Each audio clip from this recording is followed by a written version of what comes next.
At 18,000 revolutions per minute, this isn't music. This is the scream of science. This is the inner world of pneumatic valve springs, of mean effective pressure, 300 brake horsepower per litre of displacement. The quest for the perfect four-stroke V8 naturally aspirated reciprocating engine. And in the middle of the hot metal, the carbon, the alloy technology, sits flesh and blood. Rising out of its carbon fiber monocoque, the coolest head. These are the eyes that can pick out a face in the crowd, as if motion were being slowed down. Not passing in a blur at 200 miles per hour. This is the pure mathematics of angles and aerodynamics, the physics of G-forces and friction, and the raw instinct to race. These are the masters of speed.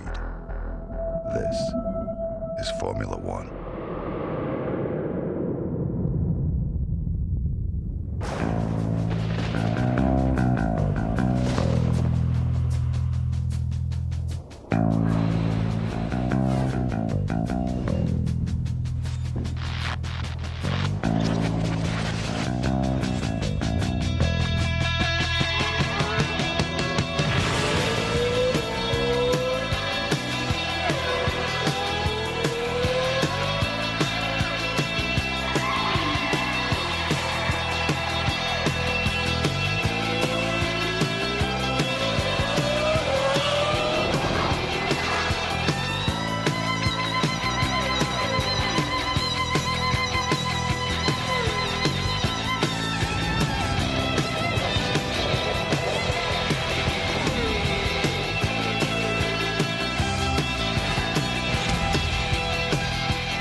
Good morning, welcome to Melbourne for the first Grand Prix of 2009. A brand new season, a brand new channel. But today is about more than just a race. It's history in the making for Formula One.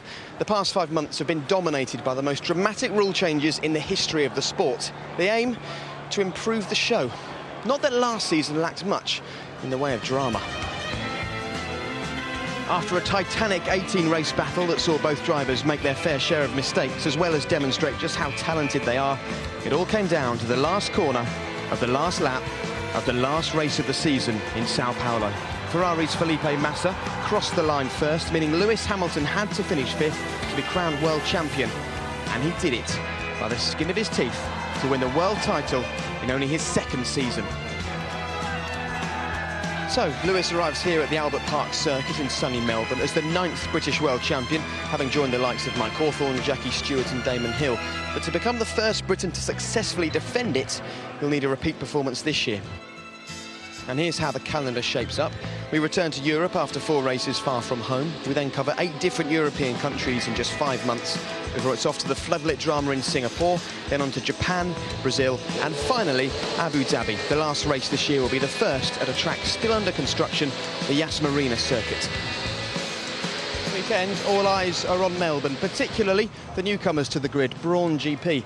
They emerged from the ashes of Honda, who pulled out of the sport at the end of 2008 after a dismal campaign, and so far it's been all smiles for the new team, particularly yesterday when the ebullient entrepreneur Sir Richard Branson bounded into the paddock with a smile on his face.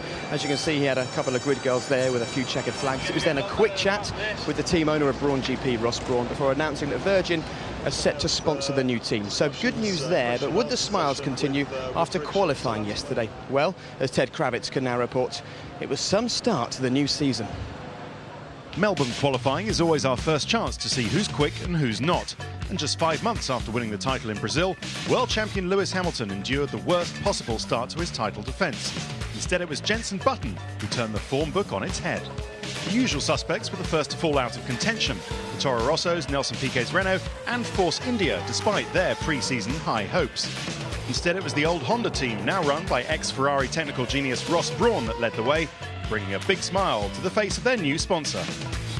Lewis Hamilton did make it through to the second knockout round, only for his gearbox to suffer what McLaren described as a catastrophic failure of fourth gear. I think it's something with the rear drivetrain or something. I'm not, I just lost all drive, and so I'm sure they'll fix it. So the McLaren lacking pace and reliability. The gearbox change incurred a penalty that sees Lewis start from the back of the grid. We know that at the moment our car is underdeveloped, and we know, frankly, that it's not quick enough to go out there and win races. Toyota were next to embarrass themselves by running a rear wing that flexed too much and getting kicked out of qualifying by the authorities. Pre-season title favourites Felipe Massa and Fernando Alonso struggled to keep their cars on track, and along with Heikki Kovalainen in the number 2 McLaren, were left wondering where the speed went.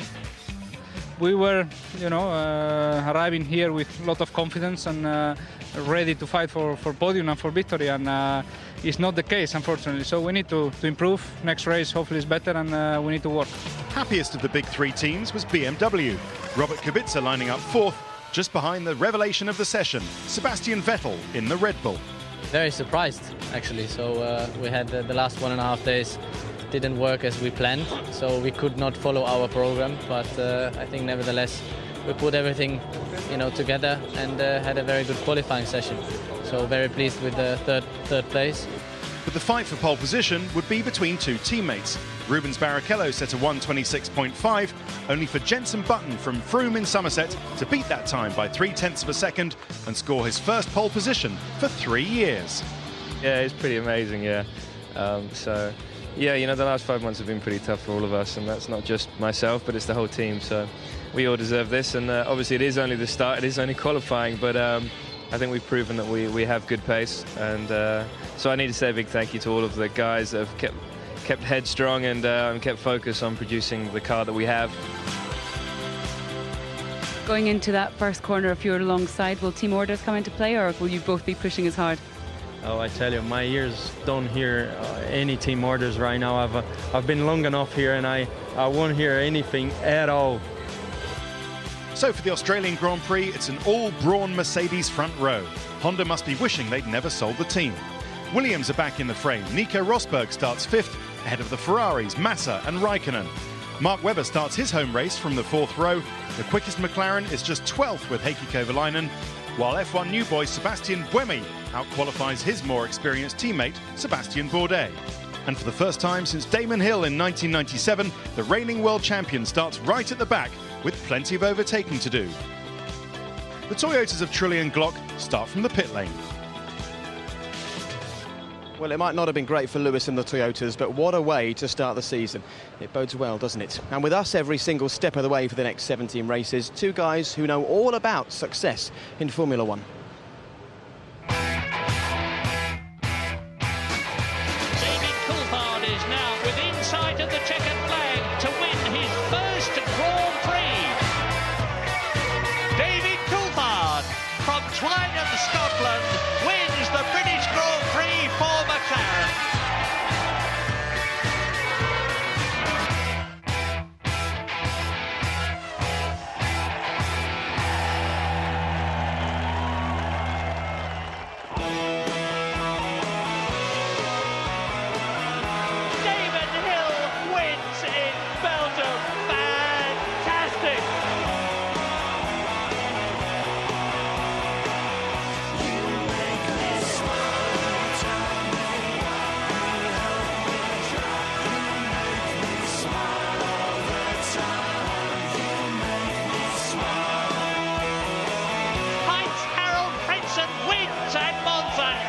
Magnificent victory for Jordan. Well, Eddie, you haven't changed a bit. Eddie Jordan, David Coulthard, fantastic to have you both with us for this season. And David, this is the first time in 15 years that you're going to be watching a race from here with us. You're going to get a bit of a different perspective on life in Formula One. Yeah, absolutely. I had a great run, 15 seasons, loved every minute of it. I've got to say I'm delighted to be part of the BBC's coverage and looking forward to seeing this new season unfold. Well, we're delighted to have you. And Eddie, 4 years since Jordan left Formula One, you're back in the game, and here we are in the pit lane. You've watched many races from the pit wall. Have you lost any of your buzz or your excitement for this sport? Well, if I did, I think yesterday's qualifying brought it all rushing back. It was sensational. I don't remember, certainly in all of the time I was in Formula One, I do not recall a qualifying quite as exciting as that. It was fantastic. It's a great way to start a new season, which, David, is very different in many ways to the season that you ended 2008. Yeah, absolutely. Complete regulation changes going into this new season. It's still called Formula One, but There's so many changes. We have the slick tyres back, which I think is fantastic for the racing. We have a completely different aerodynamic package, which was originally designed to reduce the total load on the cars by about 50%. But of course, those clever engineers have managed to recover a lot of that. And of course, the final part of the jigsaw is the KERS system, which is this energy recovery system, storing extra power in a battery pack, which the drivers can release for up to 6.6 seconds around the lap.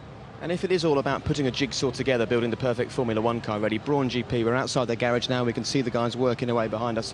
They have put the jigsaw together perfectly, and it's done wonders for Jenson Button. Well, often from the midst of adversity that you get something magical, and this, for me, was magical. I did say to Ross Brawn that certainly not just in motor racing history, but in the whole history of sport, you just don't get things to come around like this so quickly, and it's truly fabulous for the season. Absolutely. We can see Jenson Button there soaking up the plaudits from everybody, signing autographs. I mean, it's a very different start to 2009 for him, and we spoke the other day, we were sitting there, and you said, isn't it strange how this sport turns around so quickly? Well, indeed, you know, Jenson Button in pole position and Lewis Hamilton at the back of the grid, you know, who would ever have imagined that? But again, Formula One, it remains the same in name. It will still be the same excitement, the technology drive, but it's a very different set of regulations we have here. And let's have a quick chat about these diffusers. Eddie, yesterday you called them confusers. I think that's what most of the viewing public are thinking about them. Just explain the situation with this part on the back of the car. Well, before I do that, I think what happens is we're trying desperately to make this sport easy for the people in the grandstands to understand, and that's why I'm a little bit critical of KERS and also about the diffuser. And we can see that the diffuser is something whereby there are two different interpretations. 7 of the teams came up with one understanding about how it works, and the 3 that came up with an alternative one, which I must point out has been proved legal by the stewards and the scrutineers. So they're perfectly within their right. I think Brawn have brought it to another level, and they are far ahead of the posse at this stage, and that's evidenced by the fact they're first and second on the grid. It's a different interpretation of the rule. It'll certainly run and run, but DC, very quickly, where are we now with this diffuser story? Well, as Eddie said, it's been passed legal by the stewards here. There's been an appeal, which will be heard Tuesday after the Malaysian Grand Prix. So first two Grand Prix results will stand. OK, well, diffusers or confusers, we'll have to wait and see what happens with that one. But of course, the perfect start for a Formula One season is for the teams to get off to a point-scoring start. And the drivers are just the same. Here are some of the guys hoping for the perfect get-go to 2009.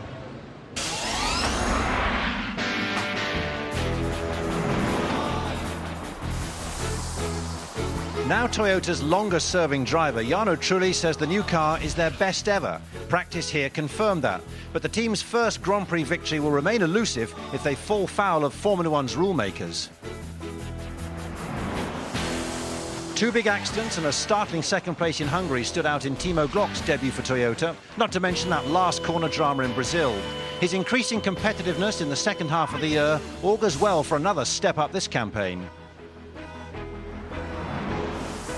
A winning CV in Europe and America counted for little for Sébastien Bourdais in Formula One, particularly against a high flyer like Vettel. 2008 was a struggle. With such an inexperienced teammate, Toro Rosso will need Bourdais to be in the groove as quickly as possible. As one Sébastien moves out from Toro Rosso, another one moves in. It's Buemi for Vettel. The 20-year-old Swiss will be the only rookie and the youngest man on the grid, having first got behind the wheel of a Grand Prix car aged just 14. If any driver needs a lucky break, it's Mark Webber. He spent the winter recovering from a broken leg and a fractured shoulder after his mountain bike accident. And this season, he's got his hands full with Formula One's young hotshoe, Sebastian Vettel, as his teammate.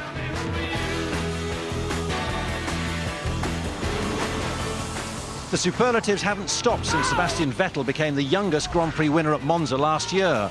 The duel with the vastly more experienced Webber will reveal plenty about the talents and prospects for both drivers. Well, Mark Webber, who you saw there, is a real favourite here in Australia, but he's had a very, very tough winter indeed. It started when he broke his leg in a mountain biking accident. He also fractured his shoulder at the same time.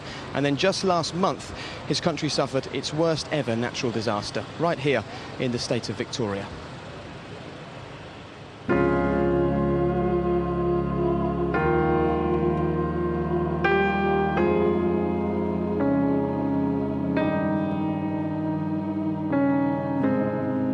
The first time I heard about it was when I spoke to my mum and dad on the phone, really, and they said there were some really bad fires down in Victoria. Then I started to follow it in the UK and how big it became. was a big surprise for everyone. Nearly the end of the world, that's what it looks like. It's not the end of the world. We've just turned off the main road and we're going up to see a animal shelter, if you like. A couple, Alan and Stella Reed, set it up. They lost a lot of animals. I saw it, the fire, 2 hills away, and I came back here and I thought, oh Lord, I've got 20 minutes. I had 7. In 7 minutes, everything was gone. It was that fast.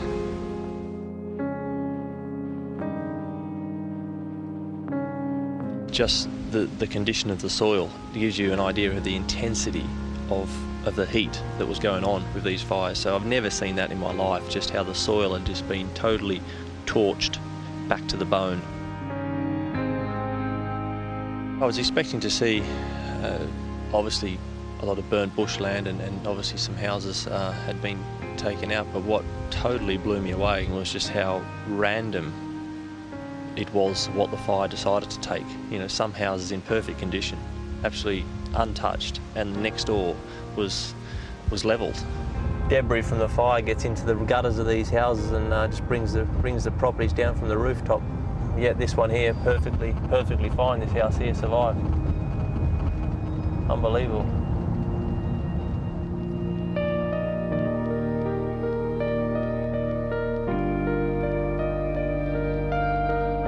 We're just outside Kinglake and we've come to basically a wilderness camp. The fire was, you could just see, it wasn't like drifting over the sky, it was just from the trees a few k's away, it was rising. And you could actually just see it, like the flames and the orange. So then we put pedal to the metal and got out of there. We went to the township of Kinglake and there were people there having pizza for lunch and at the pizza shop, and there were people at the hardware filling up with petrol, and because nobody really knew what was happening. So we were telling people to get out of there, and about, we think, 20 minutes after we left the hardware store, it blew up.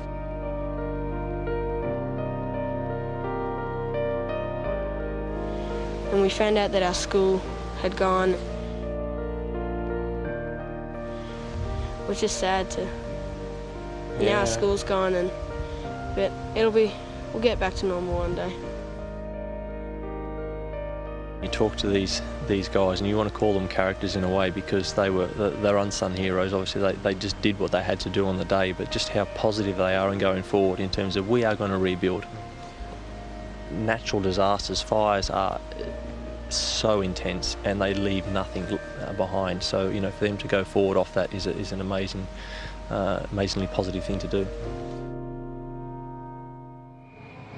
Well, Eddie, I know that Mark was grateful for the chance to go and meet some of the victims of the bushfires, and he's a Formula 1 driver that takes his responsibilities pretty seriously. I think in professional sport, there's not many better than Mark Webber. David here must have had a great time driving with him because he's very honest. He says it how it is. A lot of drivers, a lot of sports people can be conniving at times, and Mark Webber is not one of those people. Dedicates all his downtime to charitable work, either in Tasmania, here in Victoria, whatever it is. He is a spectacular man.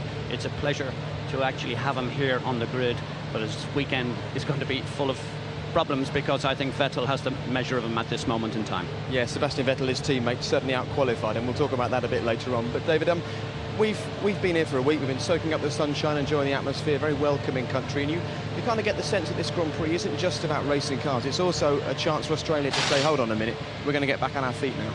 Yeah, absolutely. I think as we saw earlier on, the drivers skidding around with the firemen, there was obviously a number of fire crew lost houses, lost lives as well during that terrible time, and the Grand Prix Drivers Association, of which Mark is one of the directors, have started an initiative to help raise some funds for that as well. So really a sense of the country all getting together here this weekend.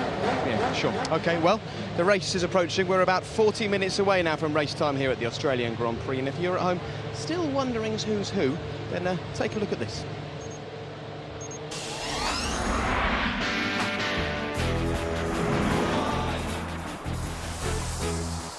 Third place in Australia and second in Singapore were exceptions to the rule for Nico Rosberg in a frustrating 2008.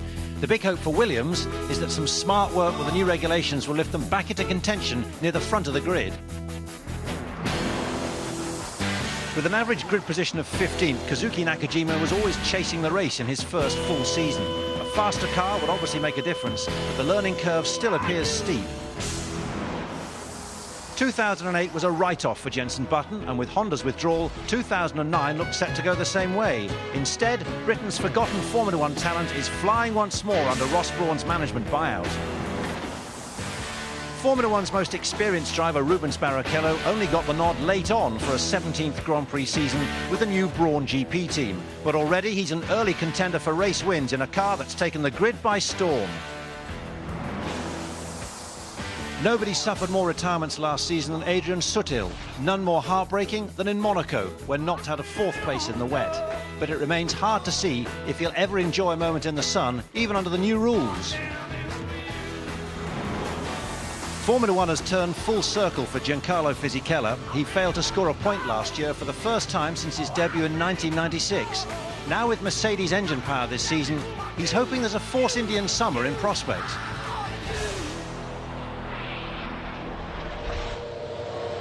Well, for any of those drivers to have designs on the driver's title, it's going to be a pretty impressive year for them. But there are a number of drivers here who really do believe the title's within their grasp. We can meet them now, straight after this.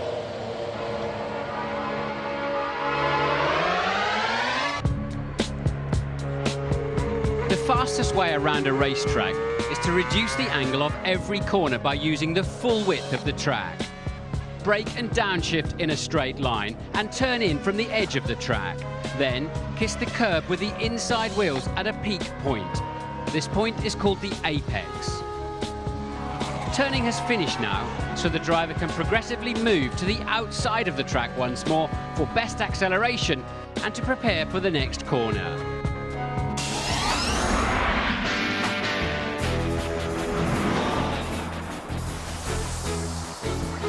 Even Ferrari say Kimi Raikkonen's on a different planet, and on his day the 2007 world champion is certainly different class. Question is, was last year's underachievement merely a blip or a developing downturn? First past the checkered flag more than anyone else last season, Felipe Massa raised his game dramatically in 2008. So dignified in defeat in Brazil, he's determined to be the title winner this time round. Lewis Hamilton's never been one to rest on his laurels. He's driven to succeed. But unless the new McLaren can get up to speed with these new regulations, Hamilton could find himself playing catch-up all season. If beating your teammates the first target of any driver, Heikki Kovalainen's got it all to do against Lewis Hamilton. How he handles that challenge, second time around, and a car that's currently well off the pace, will be crucial. BMW say their target is the championship. Robert Kubica is raring to go to deliver it after making his breakthrough last year with victory for the first time in Canada. But will his size weigh against him over Formula One's new Power Boost KERS technology? My worst year in motorsport was how Nick Heidfeld described his experience in 2008. He's very much Mr. Reliable, clocking up a record number of second places, but after 150 Grand Prix, a first win is long overdue.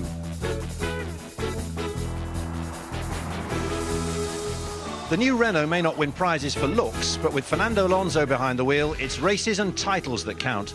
The double world champion was top point scorer over the final 6 races last year, and with the team fully in tune with his way of working, there's no more clever, talented racer on the grid. Too many mistakes, too few finishes, and out-qualified at every race by his teammate, as if Nelson Piquet Jr. didn't have enough problems living up to a father as a 3-time champion. Renault have faith, but the pressure's on for much better in his second season.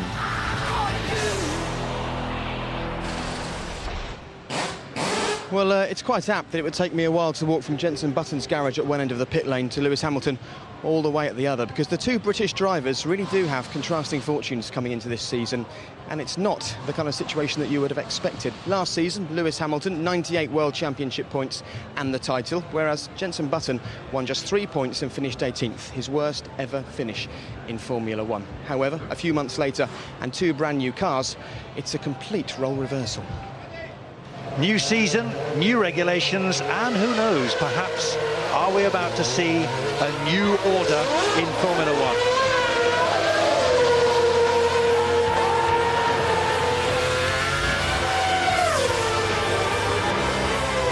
two Brawn GP cars, quite handily placed at the moment. Barrichello and Button ahead of Lewis Hamilton. Lewis Hamilton out. I don't know. I literally just got out of the car. I think it's something with the rear drivetrain. It's a wake-up call for all of us. The team are working as hard as they can, but it's going to take some time. It's not just a quick fix. We're getting into the final 2 minutes of this qualifying session. This is looking handy. All the way through the lap, you're just thinking, oh, that was good, that corner, and you get to there, oh, that was good as well, and it just flows. Jenson Button, it's flying at the moment in the sector one. Still waiting for Jenson Button. There he is. Here is Jenson Button. He's on the pit straight. He knows the time to beat. 1:26.5. Jenson Button then pinching the pole, and he's done it. Going from not having a drive or any future in racing to putting it on pole here is just it's just amazing. It really is. It's great to see Jenson up there. I won't get in the way for them. I'm sure they're going to be coming past. Obviously, it is only the start. It is only qualifying, but it's pretty amazing. Yeah. We'll be back up there. So, differing fortunes and very different grid positions today for Jenson Button and Lewis Hamilton, who both enter recently uncharted territory in strange places on the grid for both of them. But once the race gets underway, there's only one aim for both, and that's to tame Albert Park. We're down at turn 1 of this 3.3-mile Albert Park circuit. David, what are the main challenges here for a driver? Well, it's a temporary circuit, so it's actually quite bumpy in places. I see it as a very much a front-end circuit, so you rely a lot on your front grip into the apex. Not that big a demand on traction. Now, of course, we've got the KERS system this year fitted to some of the cars, which could be quite an advantage down to this first corner off the start. Yeah, absolutely. There's maybe only half the grid are going to have KERS on the cars. That extra 80 horsepower when you push the button can give you 8 metres advantage over a car that doesn't have KERS. So that's definitely going to play a part in this race. Well, as they leave the grid, there's only one rookie on the grid this year, which is Sebastian Buemi. But I'm still expecting plenty of action down here into the first corner, always the scene of loads of accidents. And you had to come in together with Felipe Massa last year. What was that all about? Well, absolutely. Into turn 1, it's a very short apex, and immediately you're into 2. So it's a sort of corner where you carry a lot of speed through the apex, and that means that if you've got 2 cars arguing over the same piece of track, then you can have those sorts of incidents. The other thing is as well, that you don't arrive at an apex looking in your mirror. So if a car has already made a commitment that you're not aware of, then it really is going to end in tears.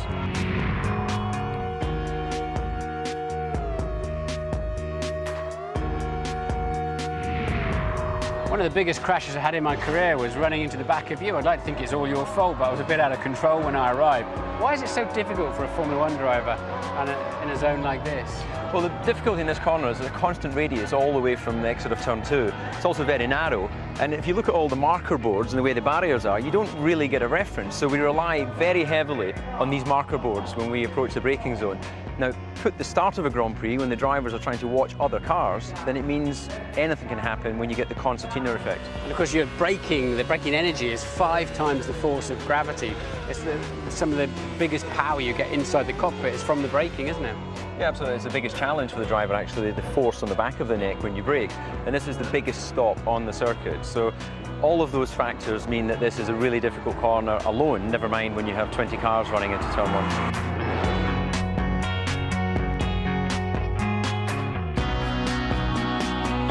We're down at turns 6 and 7, tricky little section. Even the great Michael Schumacher rolled a Ferrari here. Why is it so difficult?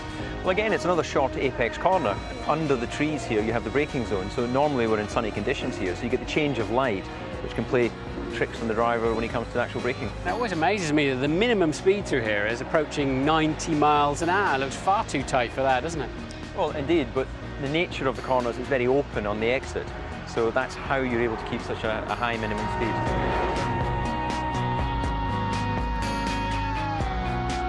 We're down at turn 16, the final corner, 90 miles an hour through the apex. David, what are the challenges here?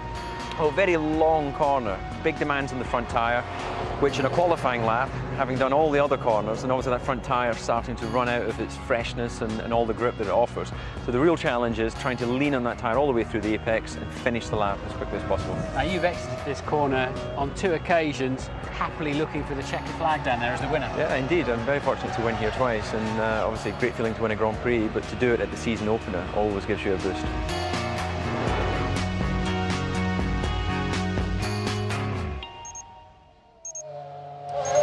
Less than 30 minutes to the start of the Australian Grand Prix. The pit lane is now open. Cars will start emerging from their garages over the next few minutes. And David, you're a 2-times winner over this circuit. What does it take to tame it, do you think? Well, now the difficult part has largely been done, which is getting your grid position. So Jensen's obviously ideally positioned there with the pole. And from there on in, it's about being smooth on this circuit. It's a track that will evolve a lot during the race as the rubber goes down, because it's a temporary circuit. There's also a lot of talk about low light. The race is running a bit later than usual this year for the European audiences. Lots of trees around here. It is a park circuit. How worried and concerned will the drivers be about that, Eddie? Well, I think they're relieved that it's very nice temperature, very clear skies, and really these guys are professionals. They don't complain when they're going through the tunnel in Monaco, so I don't think they'll worry too much about sunlight here. They just want to get on with this race and finish as high up the finishing order that they can. Well, we can see Lewis Hamilton there, visor down, as focused as ever, but it's a very different situation he finds himself into 12 months ago, David. Well, he's never been in this situation in his Formula 1 career. He's been lucky enough to run at the front through the 2 seasons he's been in Formula 1, starting at the absolute back of the grid. We know he's running a very light fuel strategy, which presumably means he's going to try and make some overtaking manoeuvres at the beginning. But this is a different psychological game for him altogether. Many people are talking, Eddie, about the fact that we're about to see a whole lot more from Lewis Hamilton as Jenson Button leaves the Brawn garage next to us. It's been a long time since Lewis Hamilton's been in a bad car. This is going to test him as a driver. Well, this will make a man of him, in actual fact, because very often it's very easy when you're a top driver. Always the best driver winds up in the best car, generally. And now he's wound up in not such a great car, and that's by the admission of McLaren themselves. So this will either make a man of him or not, and the world has yet to see that. Now, just behind you, Eddie, we can see Rubens Barrichello coming out of his garage. He's a man who's rode for you. He's a man who's got a podium position for you. He started his career with you. You know him very well indeed. How will he be today? Because he was so close to not being in Formula 1 this season. Well, that's the whole thing.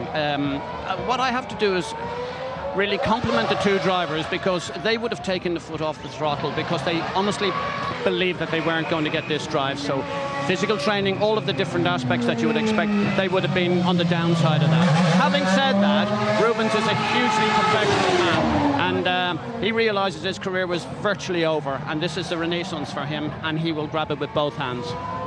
Well, he's gone into this winter period uncertain, as you say, as whether he's got a drive or not, but he came back looking slimmer, fit, focused, and I know from talking to him pre-season he's hungry to make this his best season.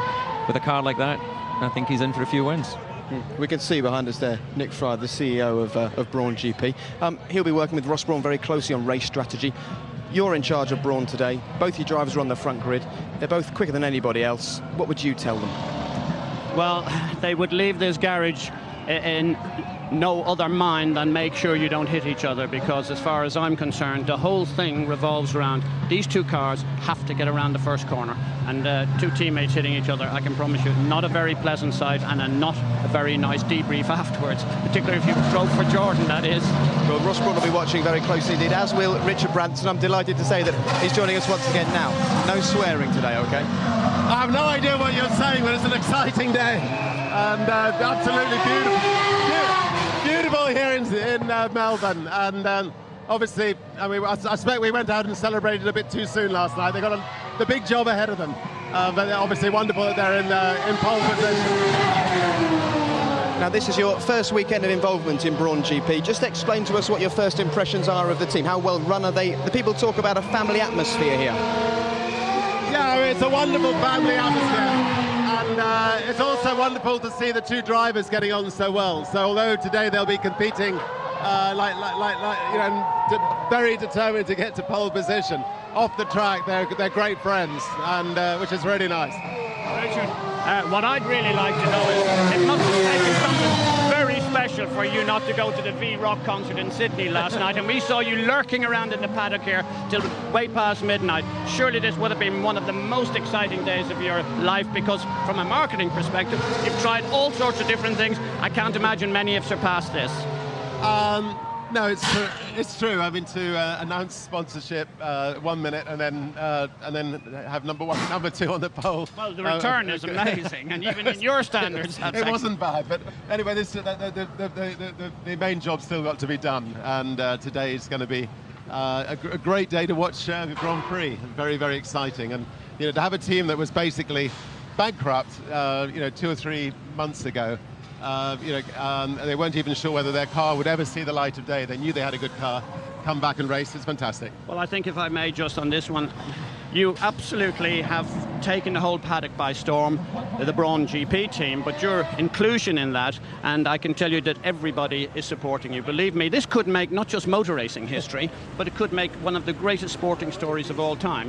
Back from the abyss, and even Lazarus himself couldn't have done it better. Well, let's hope so, but thank you very much. Richard, thank you very much for joining us. Maybe he should invest in some earplugs, DC. It's pretty loud down here in the pit lane. Thank you very much. And David, one of the sort of overriding feelings of this weekend, it's so exciting for Brawn GP, that the team everybody's talking about. There's a great buzz down here. It's fantastic. Well, I think that the story is made all the more important for the paddock, because we've obviously seen the loss of some teams in the past, and with only having 10 teams on the grid, if we'd also lost Honda completely from the grid, then that would have been a disaster. So to have Brawn GP here, for the 2 drivers, and Rubens Barrichello and Jenson Button, there's a lot of affection for them both in the paddock, and the drivers wanted to see them on the grid, and it's a fantastic story that they come here and take the pole, and they've locked out the front row of the grid. Okay, well, let's just take you to some pictures that are just coming into us from the formation lap, and this is Adrian Sutil, DC, going off on his way round to the grid. Yeah, it looks like he's got the prime tyre on there, possibly struggling a little bit with the heat up. You can tell the difference between the tyres, because the option tyre, the softer tyre, has a green ring around the outside of the tyre.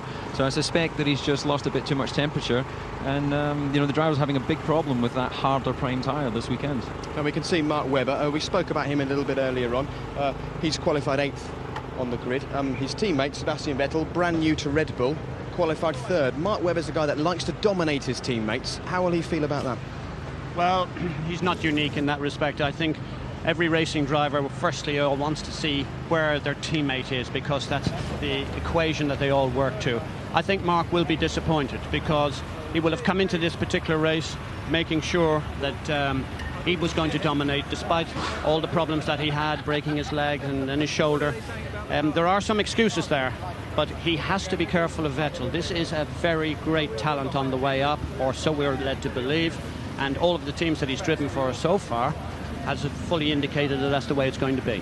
I don't think there's any doubt that we need to be led to believe that Vettel is a great performer. You look at his pole position in Monza, his race victory when all the cars were finishing, as we see Jenson there talking to his engineer before taking his helmet off, and I can tell you that at this moment he'll be nipping off to the toilet to have a quick pee. These drivers are probably drinking about 5 litres of fluid before the Grand Prix, so lose a lot of fluid during that race, so he'll be disappearing off the grid in a few minutes, I'm sure. It's probably worth a mention that the last time Jenson Button bagged pole here in Australia, he didn't actually complete the race, DC.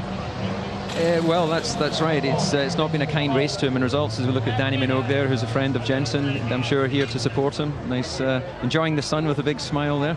But yeah, this is a real fairy story for Jenson, having had a horrible winter, uncertainty whether he'd be on the grid, and to come here and be on the pole is an amazing story. So we joined Sebastian Buemi there, the young Swiss driver starting his first Grand Prix. I think it was a very solid performance in qualifying, and he'll be delighted for that. OK, well, Sebastian Buemi may be a rookie, but Martin Brundle certainly isn't. Here he is with another of his grid walks. Martin, over to you. Let's see what we can find, shall we? Safety car was used 3 times last year in this race. Just 6 finishes out of 22 starters. There's 20 today. 34 degrees track temperature, quite high. And I think they need that for tyre temperatures during the Grand Prix. We'll get into that a little bit later. Brawn then dominating the front row of the grid. And here's a man standing right by himself, whose name is Ross Brawn. Let's just grab him first. Ross, we're live with the people who got up in the morning there. Team orders, we've been talking about that. Can you tell us what you said to your drivers? Yeah, just don't hit each other. They're racing each other today. We obviously need to look after the cars and the engines, but apart from that, nothing. Now, you changed fourth gear on Jensen's car and you had a problem with the gearbox in testing. Are you concerned about that? It's not perfect yet, so it could be a glitch, but I think it's now just a lack of testing mileage we've done. So it's a little bit of a concern, but keep our fingers crossed. What about your pit crew? Are they all up to speed? I mean, you got this thing, you threw a Mercedes-Benz engine in the back of this, I imagine, with bungee straps and spit and chewing gum or something. You got it together at the last minute. What about all of the niceties like pit stops? Not as polished as we'd like, but we're just so glad to be here. I mean, 2 or 3 weeks ago, we didn't know if we'd be here, so to be here is fantastic. I saw your lovely wife Jean earlier on, and she looks a lot more nervous than you do. Good luck. Right, let's see if we can find a peddler somewhere who's going to be in this Grand Prix. Jensen is Jensen. I don't think we've got an F18 going overhead. We got all the McLaren boys there. Look, having a look at the car. Now this is an unusual opportunity. The Brawn guys are all standing around the back of the car so that others can't see their undertray. They're just firing up Jensen's car for a final check of temperatures and pressures. And let's go around the front, Andy, if you can hear me. Incredibly, over the F18 Formula One car, total chaos down here on the grid. Because this is unusual for us to be able to really poke around with these cars. The only time the teams can stop us having a good look. There are those horribly wide front wings, the same width now as the overall car, 1.8 meters, and we're expecting quite a few of those to get knocked off. They're so ugly, I think they should put brown paper bags over them when they're on the grid. But obviously, quite clearly, very effective on this car. We'll wander around this way, Andy, and see if we can find Rubens Barrichello or Button. I'd like to have a chat with somebody on the front of the grid. And Rubens is absolutely buried here in the middle of a load of journos. And we'll see if we can winkle him out. Oh, that's the little Italian bloke who got terribly upset with me last time.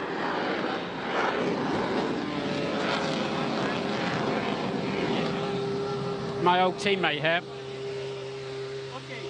Rubens, well, can you believe it? Can you believe that you're standing here on the front of the grid? Well, I mean, I wanted to believe it. It's a lot of people here, and they want to check our car and check everything. I'm just happy that we have a competitive car, and my feet are on the ground, and this is a reality. I mean, the car is great. I'm so happy. I'm going to pinch you because for sure you're not going to be sure. I mean, can you win this race? Can you beat Jensen? Do you reckon? Well, look, I had the pace on the low fuel. It was really good, and when I put the fuel, the car was a bit understeery. Maybe the rear tires are the one that is going to suffer in the race. If that's the case, then I have a chance on Jensen. But, it's very difficult to overtake teammates, but I'll try. Yeah, and you've got none of those exotic KERS cars around. You've got none of the guys around you with KERS to beat you down to the first corner. Yeah, that's a lucky thing as well, because they push that button for 82 horsepower, and it's going to be difficult. All right, mate, we're going to get out of your way. I don't know if you can get near your car. That's absolutely extraordinary. Rubens just had to walk away from his car to get a bit of peace and quiet. Michael Schumacher standing here on the grid talking to a German television. We'll catch him if we get half a chance. Kubica tends not to be that keen to talk, especially when he's not on the grid. And let's see if we can find Nico Rosberg standing over here looking uber cool, having a final briefing there from his engineer. Nico, nice plane, huh? So you were disappointed with your grid slot. It's not too bad, is it? No, it's fantastic in general, because we just weren't expecting to be there coming here. So 5th place is great, and we have more fuel on board than Kubica, which gives us a good chance to beat him in the race. So I think in general our position is looking very good. Do you expect to see anything in the back of those Brauns, say, after 5 laps? Well, you shouldn't hope for other people to stop, but it would definitely be beneficial to us. And we know that Red Bull and the Brauns aren't 100% technically confident for reliability, whereas I think it's one of our strong points, so maybe we'll be able to profit from it. Now, one person I know sitting there is Sir Frank Williams. Anything to say to him? No, best regards, and hope you enjoy the race, and that's it. Thanks for your time. Let's have one last try at finding JB down the front of the grid. If he's here, I don't know how you do that, Andy. 100 miles an hour backwards when you're trying to look through a camera. That's incredible. Christian Horner, Vettel, can he finish third in this race? I think so. I think we're mainly racing the cars behind us, unfortunately, but we'll give the cars ahead as good a shot as we can. The drivers say they can't see anything in the mirrors, so how are they going to race the cars behind them, especially when it gets a little bit darker later on? We won't be looking behind. All right, good stuff. Good luck. And one final effort then. I can see Daddy Button down there, but I can't see... Oh, here he is. He's over here, look. We'll steam in, and we'll just get one quick soundbite if we can. Big pair of sunglasses there. I'm happy waiting if you are. Jenson, well, can you do this? Yes. How? By crossing the line first at the end of the race. First of all is the start. I mean, the start's the difficult bit.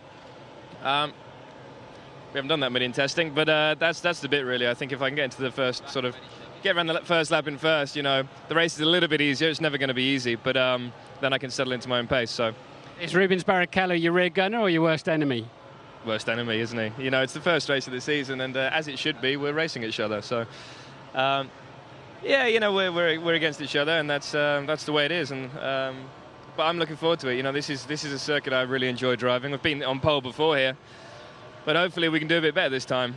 We got the temperature with us, which is great. But I don't think my only competition is my teammate. You know, I think other people, you know, on their strategies that they'll be doing can also be quick. Especially if the safety car comes into play. Exactly. And these soft tyres that we've got are very soft, and we get a lot of graining. So it's about time management, and the strategy is really important today, more than normal. So yeah, we're watching out for everything, really. Anything we should know to make us look clever in the pub tonight?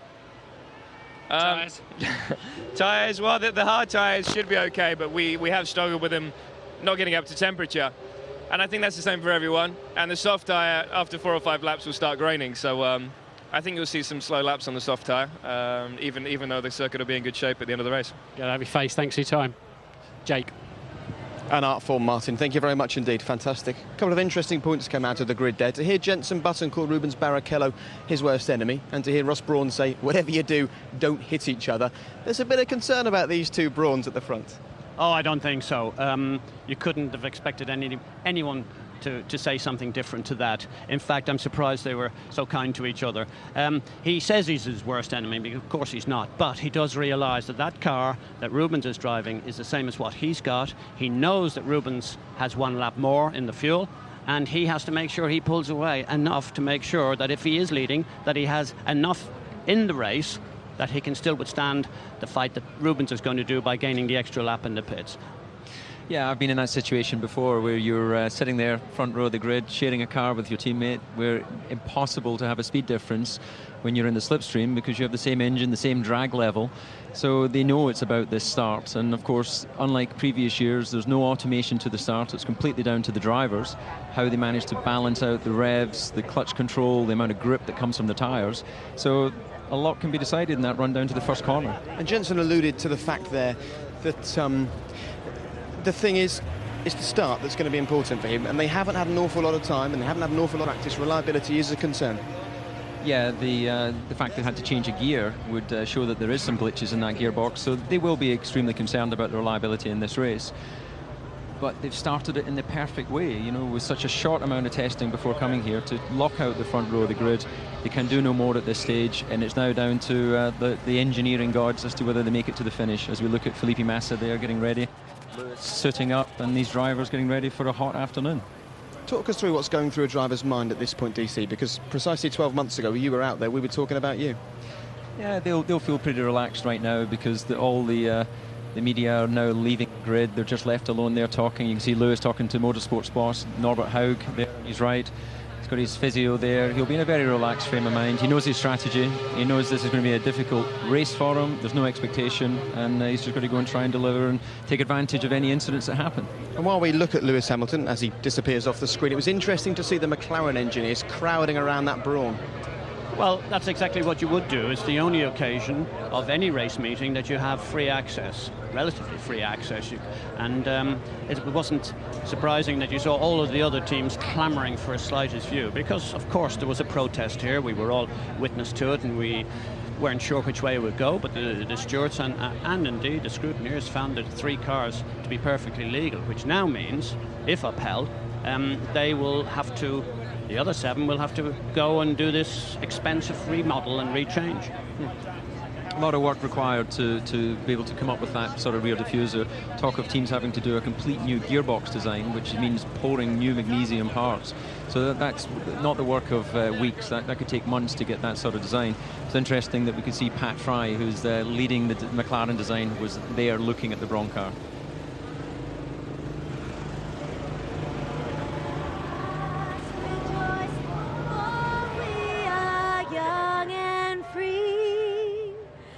With golden soil and wealth for toil, our home is girt by sea.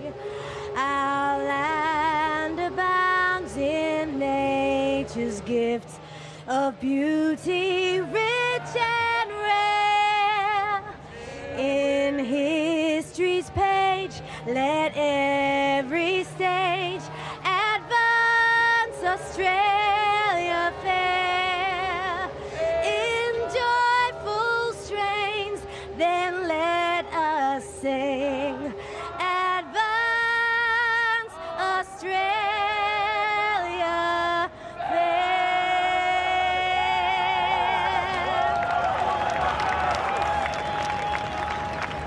The Australian national anthem there. You know, I remember a few years ago Murray Walker mentioning that nobody does it quite like Australia, and that's certainly been the case for the past few days. The sun is shining, the crowds are out, they're all expectant, they're all anticipating a fantastic Australian Grand Prix. And we can see Ferrari there. One team that's hardly had a mention this weekend is Ferrari. They've got their brand new F60 on show. Felipe Massa said it was the perfect car, the car he wanted, but they're struggling. Yeah, and that's the first KERS car on the grid, and this KERS system gives him an extra 80 horsepower boost button, and there's much talk about just how good that system would be as we look at Rubens Barrichello getting his helmet on there. But yeah, the Ferrari has been a surprise. It just hasn't delivered the performance that they expected. Okay, well, if a few F-18s flying over here earlier wasn't enough, we've got a Qantas jet on its way for a low fly past any moment. But first we can hear from Chris Dyer, the Ferrari chief mechanic. Well, natural Australian, Chris Dyer, now engineering chief at Ferrari. How are you set? Well, we're probably a little bit further back on the grid than we like to be, but it's going to be a long race and we'll see where we are at the end. Fuel corrected, the Ferrari looks like just about a second slower than the Brawn. Yeah, it's not, wasn't one of our best performances. I mean, you know Ross very well, you've worked with him for years. Are you surprised that he's managed to put together such a car of quality? Not really, to be honest. I mean, they've had a long time working on this car, and we know that with a big change in rules, you know, there are big gains to be had every week, and having a 6-month head start is for sure, it's not surprising. So just after the decent handful of points today? Yeah. Okay, thanks, Chris. Well, it's interesting how these regulation changes, David, have changed the way that this sport runs, just as the Qantas jet that I told you about coming over the top, a 747, Eddie, put your fingers in your ears. But it really has been a raft of regulation changes, and the pecking order is almost back to front.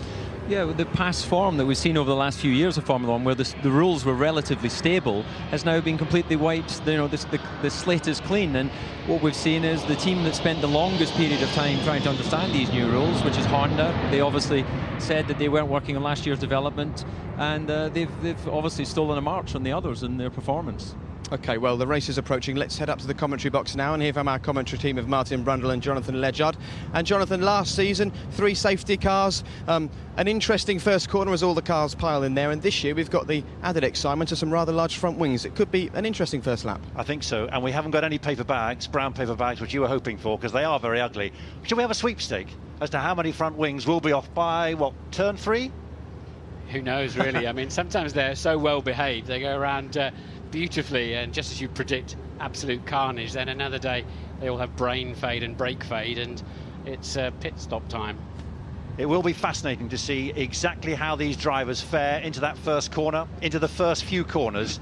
They haven't been racing for something like 5 months. They're still getting to grips, still coming to terms with the cars, how they shape up. It will be fascinating to see whether we get through the first few corners unscathed.